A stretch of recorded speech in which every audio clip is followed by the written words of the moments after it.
At least for that camera. And we've got our thing started here. Excellent. Is it also starting it on YouTube? Hmm. Is it also starting it on YouTube? Because it says live and end stream on YouTube. I mean, but nothing's coming up on here. Right? That's what I'm waiting for. I don't know what's happening here. What? You should be getting this, you know, it should be. Oh, hold up. Transition? Okay, is that going to fix it now? Okay, and it's also mirrored. Yeah, that's what it is. So. Okay. Oh, so now they're seeing the logo. Now they're seeing the logo. But And we're actually talking. this whole time. Maybe we're talking the whole time. Alright, so do you want to get in the picture here so you can actually see anything? Bloopers, but in real time. Blooper reels. Oh, this camera's so weird. I don't even know how to unmirror it. I don't know. Hello there, Vanagon addicts. It's Ken Wilford here, and also Leah is here. And we just wanted to say hi to you guys, and also Merry Christmas to everybody. Hope you guys are having a great day. We are doing good here. You know, it's been a little slow, but we're doing okay. Yeah, it's fine. It's fine. It's that time of year. You know, stuff can be slow, and you're just like, it's nice to have a little bit of a break. I mean, if somebody wants to, you know, spend $5,000 today online, that would be fine with me. But you know. But yeah, if you guys want to jump in the chat, you can say hi. I see Billy Hello. Shepard is in the chat. Good to see Billy in there. And yeah, we just wanted to hop on and just say Merry Christmas to you guys. Thank everybody for their support this year. It's been appreciated. And hopefully things are going to turn out better next year, 2024. Hopefully be better. The last 2 years have been, you know, not too great in comparison to the 2 years before that, as far as sales go, but you know, maybe this year people might start feeling a little bit more confident in the economy and stuff. Who knows? I don't know why things happen the way they happen. We shall see. We shall see. I'm not making any predictions or anything. But so one thing we have been doing lately, I don't know if you guys have seen a couple of my YouTube shorts. I bought a laser engraver machine, and so we have been we've been learning on that to engrave in wood, and then today I was doing some tumbler things. So that might be something in the future maybe we could sell if you guys wanted it, or promotional items. I mean, I can make a pretty good coaster at this point, but you know, not everybody would want that, I guess. But Yep. So I've been working on that in between doing orders and that kind of stuff, and that's basically what's going on here. I mean, as far as what's coming in the future, we're continuing to get new products and new things here in the future. Thankfully, people are still supporting these vans, and we're still, you know, helping you guys with stuff. I'm going to be possibly doing another engine rebuild series in the future for the channel. So guys, look out for that. And that would be maybe closer to the springtime. Be launching that. I'm trying to think what else is going on. I have some crazy stories I could tell you, but I don't know if I should. You know, it's a nice time of year. It's Christmas time. You know, we should be saying positive stuff, not anything negative. Right? Positive, only positive, okay? Positively. So, I mean, do or don't do, whatever. Positive things this year is that, you know, you guys were here for us, so we definitely appreciate all the support that the community does, and helping us be able to do things. and be able to just make a living doing this. I mean, I've been doing this for 25 years. That is pretty nuts. About as long as this person's been alive.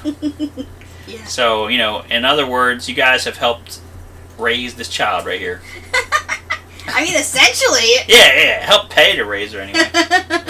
And so we definitely appreciate that.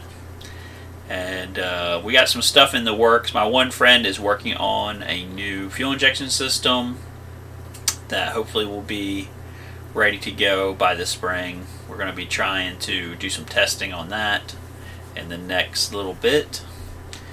I'm trying to think what else. Seemed like there was some relatively major stuff that we were getting into.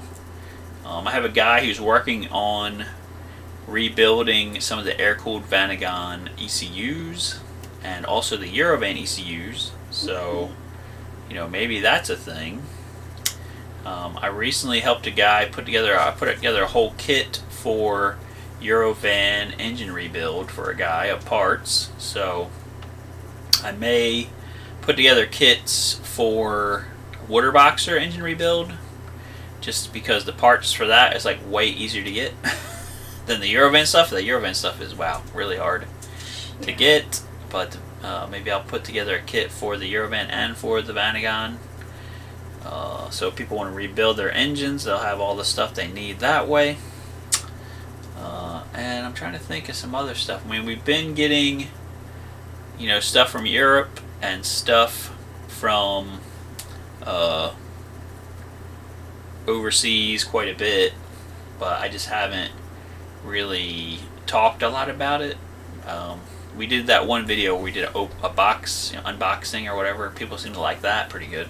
Yeah. I did them videos on the electric car, the electric Volvo, a few weeks ago, and nobody wanted that. Wow. Everybody was like, "Wow, we don't care about that." Okay, but I just thought that would be something you guys might be interested in. Yes, the new fuel injection system should work on 1.9 water boxers. It should work on 2.1 water boxers. I'm hoping it'll work on air-cooled Vanagons also, and some of the older stuff, even maybe buses, because it's so, you can kind of tweak it and to do whatever you want to do. So you can tweak it to do different things. But yeah, right now I've just been really enjoying this laser engraver that I have, and I guess I'm going to keep making more videos about that, showing you guys how it works, and it's pretty awesome. I mean, you can make pretty much anything you can think of out of wood. So I thought about possibly making like the what do you call it? The instrument cluster, okay, housing out of wood, okay, and making it blank on the front, and it would fit under the cover, right, for the instrument cluster, and then you could put any gauges in there that you want. So, if say you want to get a brand new speedometer, you want to get a brand new all the other gauges, I mean, you could basically just have a hole saw and just do anything you wanted to, put in any kind of gauges, and since it's all wood, it would look nice. You could like stain it, make it look classy and stuff. And the nice part about it, the wood, is that like it shouldn't deteriorate over time. I mean, I guess let me know what you guys think about that idea. The original ones were plastic, but they just are not holding up anymore. So far, people are not making new ones.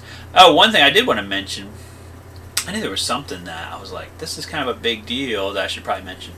So I did find out about a guy. So a couple months ago, I showed you guys these printed foil things for the back of the instrument cluster, and it's the early versions that we had. So it was like for the air-cooled Vanagon, the diesel, 82 diesel, and the 1.9, up to when they started getting, oh, thanks, Billy, I appreciate that. Wow. You just gave us $20 super chat. Thank you so much. Thank you.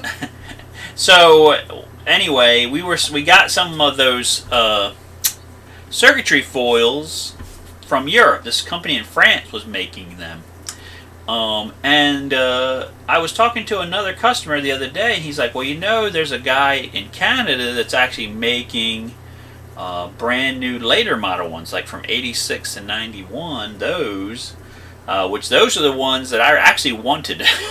Like the early ones, as far as I've seen, they don't really sell that great, okay? Like I bought like 5 or 6, and they proceeded to set on the shelf for months and months and months. So, so anyway, so I found out about the guy that has these later model ones, and I actually bought, I think, 5 or 6 of them, and the price is decent. So I will do another video once they come in and show them to you guys, let you guys know what I think about them. I actually have 2 clusters right now that are sitting here that I could put them in and test them out, make sure they work good.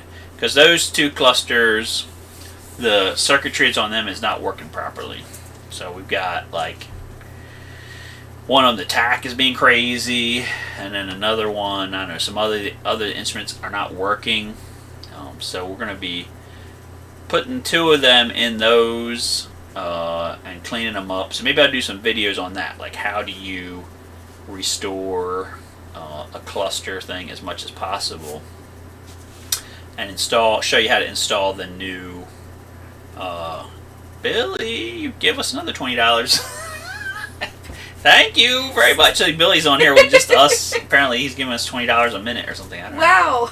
Well, one says Merry Christmas, Ken. The other one says Merry Christmas. Oh, okay. All right, I'll make sure that she gets that one. I'll give her Thank her you. 20. I appreciate it, Billy. Yep. Thank you so much for that, Billy. Much appreciated. Yep. So yes, I will give her $20 out of my pocket so she has her money, her Christmas money. Thank you, Billy. Yep. So hopefully soon I'll make a video on that. The new, cluster foils. And the cool part is it's going to be it's going to be decently less expensive than Go Westie's one. It's also should be like a lot easier to install. Okay, so yeah, we get that hopefully next week. So maybe before New Year's I can do a couple of series on like trying to fix up some clusters and get them ready to go. And then, maybe you guys will want to buy some of these foils and but I don't want to put them up for sale yet until they actually come in. And we still do have a bunch of 2.1 water boxer engine harnesses. Okay, so if anybody needs them, we do have several of them available. Don't have to wait. They are ready to go, and they are excellent quality. One of the things we ran into this year was that there was a competitor in the field of engine harnesses, and it was right when the guy that I work with, he had a stroke, and then he was recovering from the stroke, and we had talked to him about what was going on, and so what we decided to do was streamline the process of making the harnesses so that he could, not have as much work to do when in building the harnesses. So what he was primarily going to do was have the harnesses mostly manufactured by a manufacturer, I believe, here in the U.S.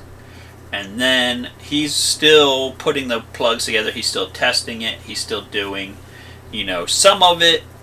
But it would save him a lot of his effort because of his health. Okay, so we got that all set up. I committed to buy like 10 harnesses, which is a lot of money, okay, to just sit around. It's like thousands of dollars. So I got those harnesses, and right about that time, like I had been selling a couple a month. All of a sudden I was selling 0 a month. And I'm like, what is happening? What is going on? So finally my supplier, he's like, yeah, there's another company that's selling them for cheaper. And so I looked into it. I actually bought one from them to see what was it like. It's cheaper. Is it just as good? And the short answer is, no, it's not. Okay? When something's cheaper, you kind of have to understand there's usually a reason. Okay? And, these kind of harness things, it's such a low volume. It's a person sitting there doing it. But if you have, and so anyway, so I'm thinking like this other company, they're having an individual person who's doing it. His quality level, his quality control or his quality level of what he's doing is not that great. It's okay. And the price is 2/3 of ours. So you're getting, an okay product, and you're paying most of what you would pay for a really great product. Okay? Especially since the guy that's been making mine has been making stuff for like 10 years, 15 years. He's got a lot of experience. He knows what not to do. And he has a really high quality level of what he's doing. So anyway, we're trying to get that message out to people like, hey, listen, yes, you can get this cheaper, but the quality level is going to be low. And you're buying a harness, you want it to last for another 10, 15, 20 years. My guy looked at this other harness. He's like, it might only last like 2 years before it starts corroding. They're not sealing the plugs. They're having, the wiring isn't as thick, and it's not automotive wiring. It's like more generic. So that kind of stuff. So anyway, Jeff Allen says, do I have any opinion about Mansi Speed Water Boxer and their EFI harness kit? I really don't. I haven't really looked into it. I mean, it's basically, from my experience with these different injection systems that's coming out now, they're basically like a generic system, okay, that you can buy. So you buy the computer, and then you customize it to your application. Okay, so I'm assuming that's what theirs is, most likely, and there's nothing wrong with that. The one that we're working on is a company called Roost Tech. Okay, why are we using that computer and stuff? Because my friend likes it for whatever reason. He's super meticulous and everything, and he likes it. But this other one that Mansi Speed and them are using, I mean, if I had my friend look at one of them, he would be like, oh yeah, it's this other company or whatever. And they're basically all very similar. They are like a more modern fuel injection system. They're modular. You can add different sensors to it according to what application and vehicle you're going for. I mean, my own personal thing that I want to do is make ours so that you can use it on a water boxer, you can use it on an air-cooled. That way we're allowing people like the buses and the early Vanagons, if they want to me, there's more of a demand for those vehicles to, and maybe even something like the earlier Rabbits and stuff, be able to upgrade, because a lot of the fuel injection and ignition system parts are getting discontinued. So, I mean, the really cool part about this stuff is like it's got unitized injection. So, and I don't know if you know this or not, but on the regular water boxer, all your injectors pulse simultaneously. And the thing that actually meters the fuel and times the fuel into the intake is the intake valve. So on these newer systems like Mansi Speed and the one that we're doing, it's actually is injected like individually. So it's timed injection that way, and it's unitized. And then on top of that, every distributor or every spark plug has its own individual coil also. Okay, so you're not only getting the specified injector is timed to fire at that exact moment. You're getting a little bit more economy and stuff that way, I would think. But you're also each individual coil, right? Each cylinder has its own coil. No more spark plug wires. No more distributor cap. Okay. The one that we're trying to do is, I think we are going to have a reference sensor in the distributor location. Seems like everybody winds up having to do that. Even though we're doing a speed ring also behind the big pulley. You usually have to have at least 2 references, because if you don't, you're just asking for it to fail and malfunction on you. But yeah, I mean, it's, they're good ideas. Is ours going to be cheaper than Mancy Speed? I have no clue. I'm hoping, but I don't know. But it just kind of gives you, like, the cool part to me about the whole thing is that electronics and stuff has gotten to this point where you can have an automotive grade aftermarket electronic system that is going to actually give you a benefit, and it's not that bad. It's not that expensive. So, I mean, the biggest expense of the whole thing is like sitting down, figuring out exactly what components you want to include with it, and then making a harness for it, and that's pretty much it. Like, all the parts themselves you're buying off the shelf. So, I don't know if that answers any questions, Jeff. Or maybe it makes more questions. Who knows? Yep. But yeah, I hope you guys are having a great Christmas season. Get a chance to relax and spend some family time together. And this is why she's visiting with me. She's actually working today a little bit, but we've been visiting together and messing and stuff anyway. Yeah. And she's been helping me with or just looking at how to do the engraving stuff. And so yeah, it's because it's interesting. Her husband is really into 3D printing and that kind of stuff. So this engraver machine is kind of like a 3D printer, except it doesn't have a third axis. Yeah, it's like horizontal and like back and forth, stuff like that. Mm-hmm. I think it's cool for like not only what you're talking about with the instrument cluster, but also we're trying to fine tune it to be able to make some kind of merch item that we can sell, whether it be an engraved water bottle or coasters or something else, like some little tidbit that we could be like, oh, you could either buy this, or if we do a giveaway, we'll like put it in with your order, something like that. Yep. Yeah, like I have a guy that's a customer who also is like a graphic designer, and so he's the one that designed the logo that you see at the beginning of the video, and he just did that to say thanks for me helping him with his van. And then I'm like, hey, why don't you come up with some designs that's Vanagon related or Vanagon related or whatever, and then maybe people want to buy them as merch, for part of a merch store thing, as part of something cool. And so hopefully we'll have some tumblers you can buy that's engraved, and if you want my logo on them, we can put that. We can put the other designs on it. We could even try, not a guarantee, but we could try to make them customized with like your name. Like you could have the Vanagon logo, and then underneath it could have like maybe your first name or the name of someone you want to gift it to, something. Yep. It's still in the works. Yeah, it's still in the works. It's early days, but I mean, the cool part is that you can make these things to order. So somebody orders one, and then it takes me about 10-15 minutes to actually make it, set it up, engrave it, and all that stuff. So, you could, order it, and I could do it, and it could go out that day or the next day.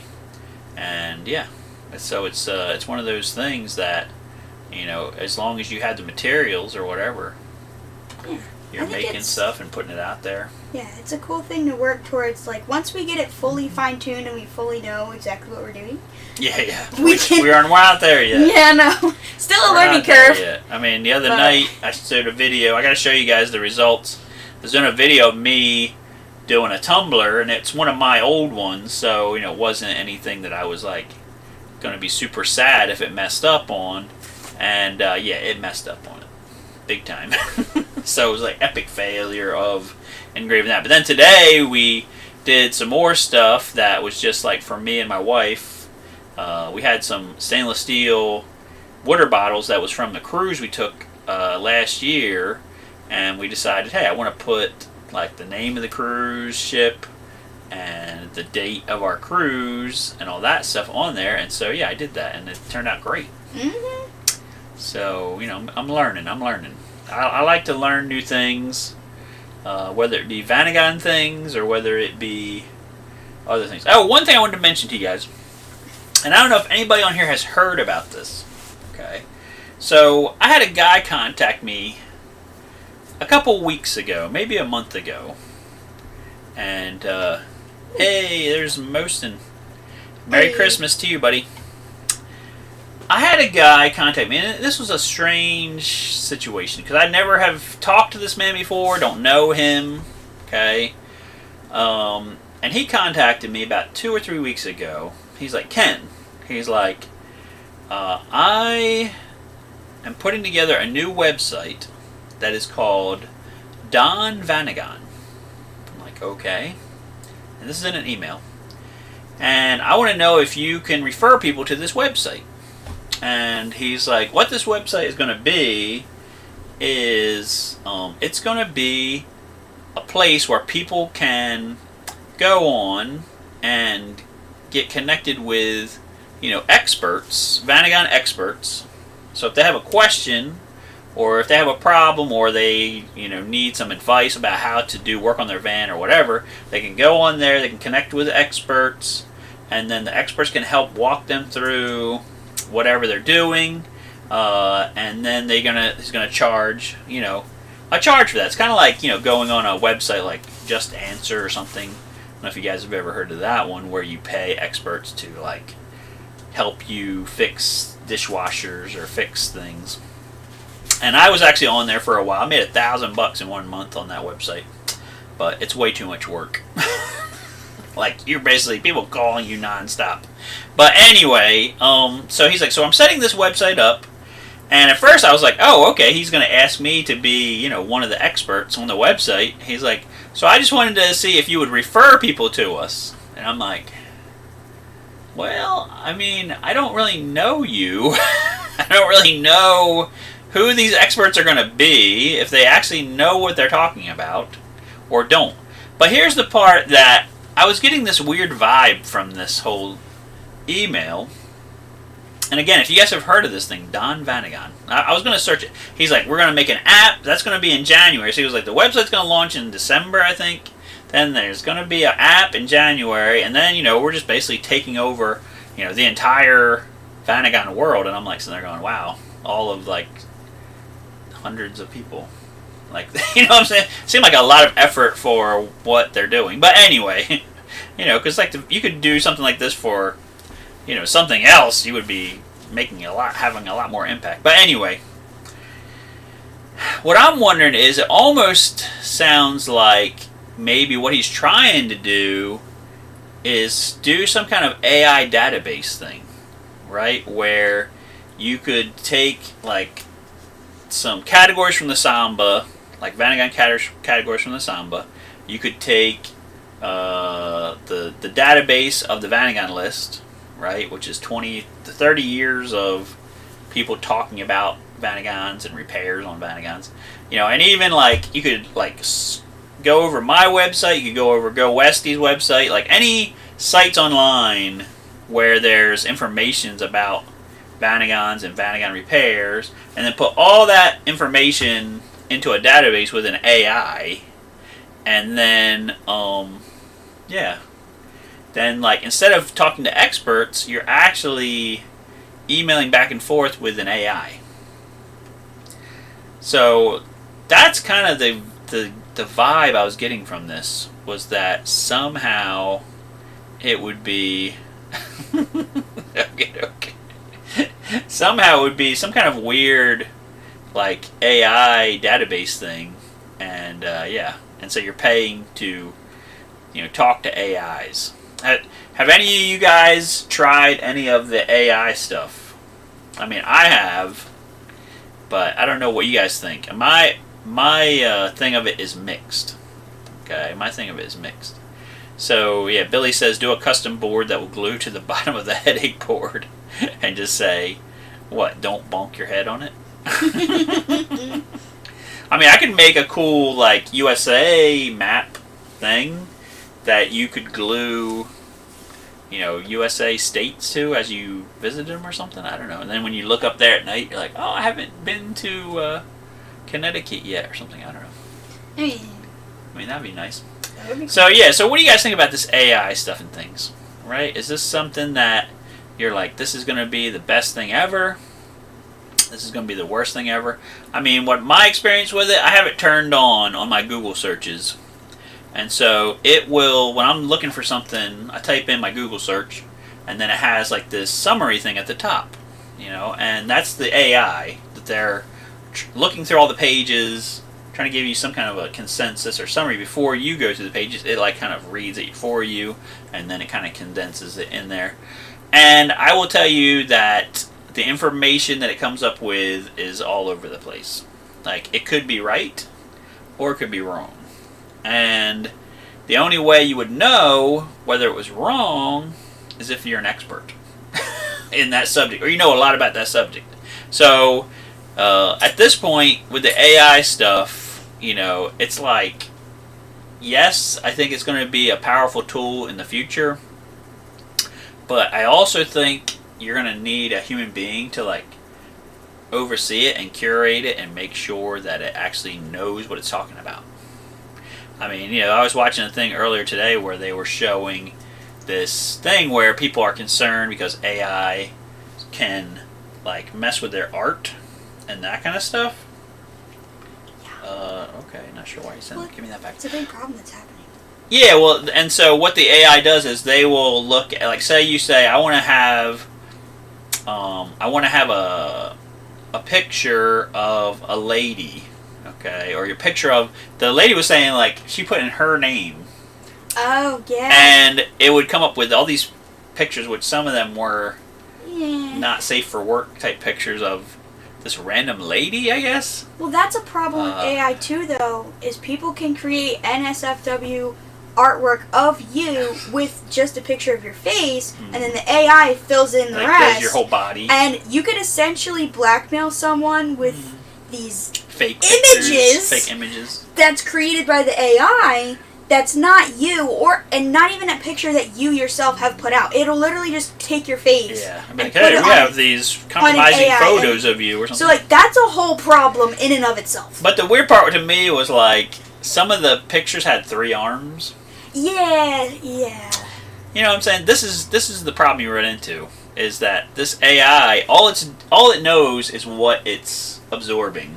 Okay? So if it's absorbing information that's correct, then it can put out correct information. If it's just absorbing everything, it's also absorbing a lot of, like, wrong information. Yeah. And then you're definitely going to be seeing a lot of wrong information going on too. Mm-hmm. So it's very tricky. Like, AI definitely needs a lot more fine tuning. Like, a lot. It does. But you need the humans to stay on top of it to do that. It's coming. I think it's going to be more of like a tool versus a replacement for people. Yeah. Garbage in, garbage out. That's right. So, exactly. So unless you're very, very particular about the information you're feeding into it, you know. And again, you know, with this idea of this Don Vanagon site, I'm like, you're actually talking about what I do every day. I also don't think you should have to pay for information given to you by an AI, because, like, I would rather pay someone like you, a real person, because I know that you have the experience and the knowledge to back up what you're saying, and I would pay for that to have you give me instructions or tell me what to do in a situation or for my project, because I know you've done it, or you've, like, you know, watched it being done, whatever it is. Whereas an AI, it's just like information, and then just spits it back out at you, and you're like, how do I know if you actually know what you're talking about? And it doesn't care whether it's right or not. Exactly. Because it has zero interest in being, like, it has zero skin in the game. So, like, with me, if I'm telling somebody something, I actually double check everything, because I'm worried I'm going to tell them something wrong. Okay, so people will come in, Ken, what's the, airspeed velocity of a sparrow carrying a coconut or something like that? I'm like, hold on, I got to look it up, because, I don't want to tell you the wrong information, and, I don't want to cause you to have a problem, like your van gets broken or something, because I'm telling you wrong. But, these AIs, they don't care. If you ask them a question, they're going to look at the databases that they're looking at to give you an answer. If it's wrong and it tears up things and breaks things, then oh well. because they're not even alive anyway. Like, So, what are you going to do, sue them? I ain't paying money for that. Yeah, Like, yeah. that's not worth paying any money for. You know, a human being, you have some things that makes it want to give you correct information. Like, say with me, you're buying parts from me, I'm trying to help you, and I'm trying to make sure that your van keeps running, because that's partially, you know, I want to help you, but also it's in my own self-interest to, you know, keep these vans on the road and keep parts going and stuff like that.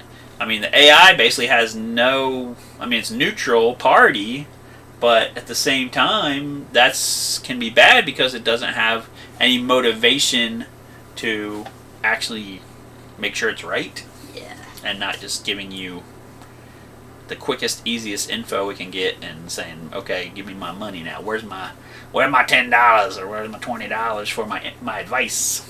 That you could literally have just gotten off of you Google. You could have just Googled. Like, I mean, guys, I want to tell you something too. The amount of times people have called me and asked me questions that they could have easily looked up themselves. It's just totally insane. I mean, calling me, how many quarts does this take? How many quarts does that take? I'm like, I'll look it up and tell them, but they could have looked it up. I mean, just as fast. They went faster than calling me. I mean, I don't mind helping people, but sometimes I feel like I'm being used as a Google search. When they could have just looked it up themselves. I mean, I'm like, do you have a Bentley? Yeah, I got that. I'm like, it's in there. But here's what it is. It's in. Oh yeah. I just need to ask you. I wanted to find out. I'm like, okay. It's nice to feel needed. Walking, talking. Yeah. I'm a walking, talking Bentley manual. Then sometimes people expect me to know everything, stuff that I can't know. Like, hey, I'm looking at page 56 in the Bentley, and I want to talk about this wire goes here and this wire goes there, and you know which thing goes to what. And I'm like, I don't know. I don't have it memorized that much. I mean, I gotta look this stuff up. So yeah. Yep.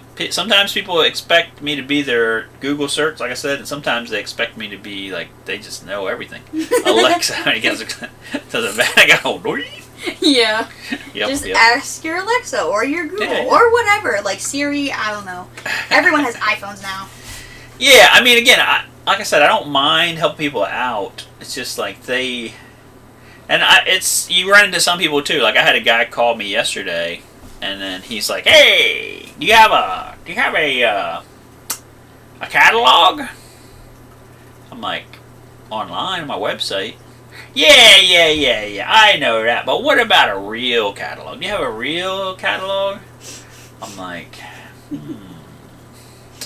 And you know, back in the late '90s when we started, I was going to make one, and I sat around and designed it and put the pictures in it and priced everything, and basically, and I printed some out on my printer. And so I was like, okay, well, here it is. It's ready to go. Here's our catalog.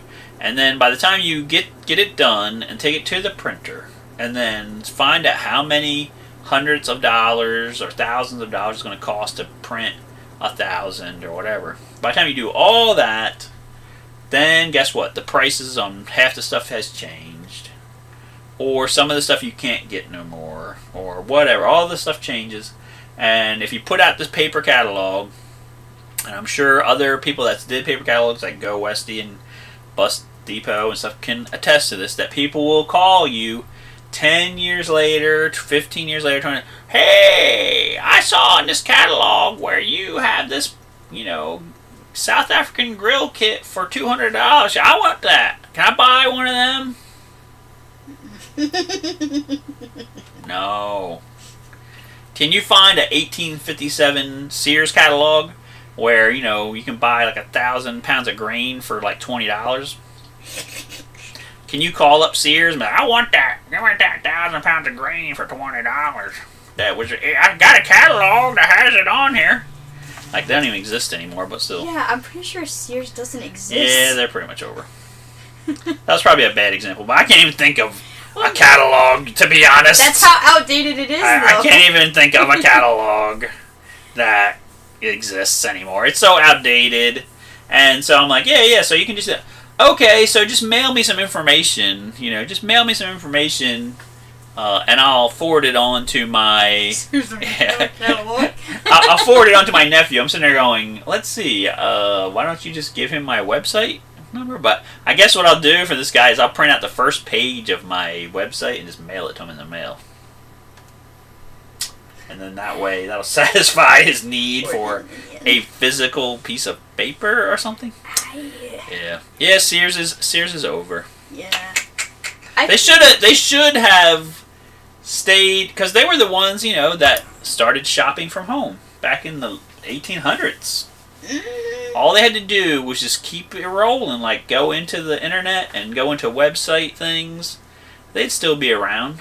Instead, they got lazy and they decided to do insurance or something. And when you can't get with the times. That's what beat them up. And they wanted to just leave everything float.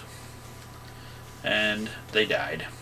I mean, I get people that are so used to what we would consider an outdated form of, advertising or like the catalogs. It's outdated now, but like they're used to it, and that's what they're familiar with, and I guess that's easier for them. But the fact that it is outdated, like if they even try to use it, it's like they're not going to get what they want. Mm-hmm. It's not going to be the price that's in the catalog, and so the internet. It's just like technology helps keep everything up to date with availability and price. And even then, it's hard to stay on top of that. Yeah, exactly. So it's kind of like you do a whole bunch of work, and then it's going to cause you to have to do more work. Like, I'm saying, the catalog, you do this, you just like tons of work. I mean, I sat there for hours and hours and hours, doing work to get the catalog together. And then once you get it together and it's at its perfect thing, it costs you a ton of money, and it makes you do more work because people are going to call you, and you're going to have to tell them I don't have that anymore, or the price is $50 more or $100. Oh, I can't pay that. Yeah. So I just decided way back then, sorry, but no Vanagon catalog. Okay. All right. So Chuck says he's saying he appreciates that I helped him, give him advice that saved him from getting towed in Florida. Okay, and I do. I try to answer questions. One of the things that people get freaked out about is when I actually answer the phone, which some people just insist on that. They're like, "Oh my goodness, I can't believe that you're answering the phone." But I'll tell you, it's a double-edged sword. So the phone answering, I like doing it. I like talking to people. Sometimes I'm busy and I just cannot answer the phone. Okay. And there's some people, they just get so mad about that. They're like, I've been calling you over and over, and you're not picking up, and I'm just going to buy all my stuff from this other person, blah, blah, blah, blah. And I'm sitting there going, call that other person on the phone. I will wait. Call them on the phone right now. They will not pick up either. Like, when people call me, they're like, no one else picks up their phone. I'm like, yes, because, well, to be honest with you, they're smarter than me. Okay? They have figured out how to, set people's expectations very low, okay? And then people just love it. They're like, I love them so much because they never answer the phone and they don't do anything for me, and I just buy things from them all the time. Just keep buying things.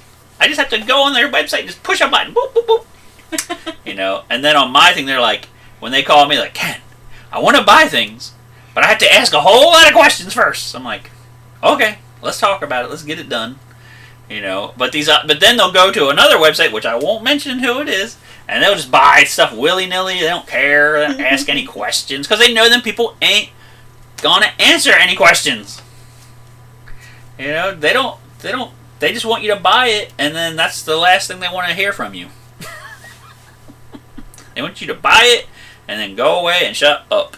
Okay? And with me, I actually care about the customers. Customer service. Yes, I actually care about the customers. I know that's crazy talk. Okay? But I actually do care when I sell something to somebody and it doesn't work or it malfunctions or whatever, It actually bothers me because I really try to make sure that everything we sell is good. You're the Chick-fil-A of Vanagon parts. Yeah. And when it's not good, I kind of take it as a personal stain on my reputation, or whatever you want to say. And, you know, some of you guys can attest to the fact where, you know, you got something that didn't work. I sent you a whole nother one, and till trying to make it good and help you out. I don't charge people for that ahead of time. And there's other companies that, yeah, they'll send you another one. Go ahead on the website and buy it, right? And then we'll send you another one. And then once you get that one, and you find out if the original one's good or not, you know, by putting that one in, then you can send that back. You can do it yourself on your own dime, and then once we get it back, we'll give you a refund eventually one day, you know, all sorts of stuff. And I just hate doing that. Like, I had a guy contact me about we do these rebuilt brake boosters for the Vanagon now, and so it's a relatively new thing. The guy, you know, is here in the U.S. who rebuilds them, and really the only reason I do it is because that's all that's doable right now. Okay, there isn't any other thing that's going on. So we've been selling a bunch of them, and people have been doing fine with them, and then one had an issue where the guy's like, yeah, it's whistling or something. So I said, well, let me get you another one. And so I sent him another one, and then once he got that one in, he's like, that one's fine, everything's good. I'm like, all right, now, you know, he's going to send a core back. I'm like, why don't you send the core and this defective one, put a note on it saying that what it's doing. You can send them both to, you know, the rebuilder guy for me, and then I'll get him to look at the messed up one, and I'll get you your money back for the core for the good one. Okay, so I did all that. Everything's good. Like a month later, and I gave him his money back for the core. He's contacted me. He's like, hey, I need my refund for that second, you know, booster that you sent me. I'm like, the refund for the second booster? I'm like, let me check, but I'm pretty sure that I didn't charge you anything for it. So I'm not going to refund you for it because, you know, I didn't charge you for it. I just trusted you and sent it over. So I looked it up. I'm like, yeah, I didn't charge nothing. And I already refunded you for the core, so we good. He was like, oh, okay, I just assumed that you charged me for it, because that's pretty much what everybody does. But, you know, Ken Wilford, he's kind of stupid that way. But he like trusts customers to, you know, do what's right, that kind of stuff. I think it's better to be a nice person. It pretty much works out. It pretty much works out. Occasionally there's some hiccups in it.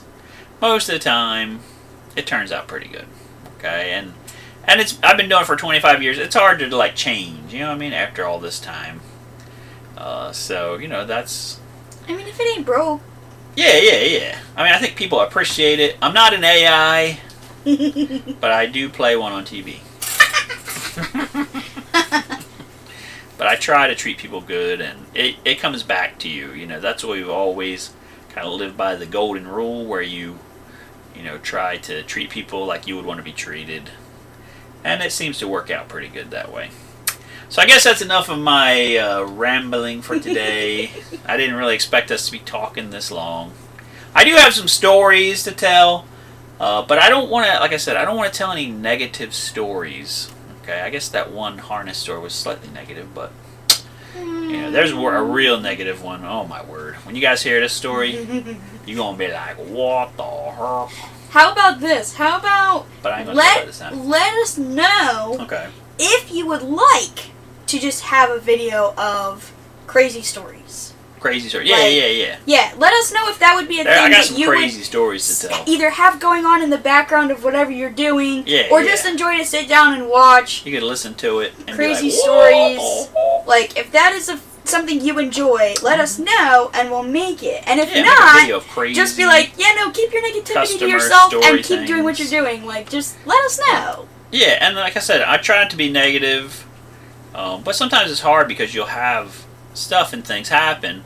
And really, the latest thing that happened is like a cautionary tale to avoid this one particular business that, wow, they really tried to do a number on me.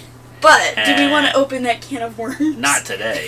Not today. And I'm not sure if I should say anything, too, online because I don't want to get sued by them. But can you get sued if you're telling the truth? Sometimes, yeah. About a company that's being a super dirtbag maneuver on you? I don't know. Sometimes, Anyway, if you guys are lawyers, tell me in the comments. Sometimes, yes. Yeah, probably. They'll probably sue me and get all kinds of money or something. Ugh, I would hate that because they're the worst. Happy New Year! All right, so guys, have a Merry Christmas. Thank you guys for being here for us this year. Hopefully next year, like I said, things will pick up even more. We can do some more fuel injection things and sell them and do some more videos on YouTube. But yeah, guys, have a great day, have a great Christmas, and spend some time with your loved ones. And we'll see you guys next time, okay? All right, bye! Bye-bye!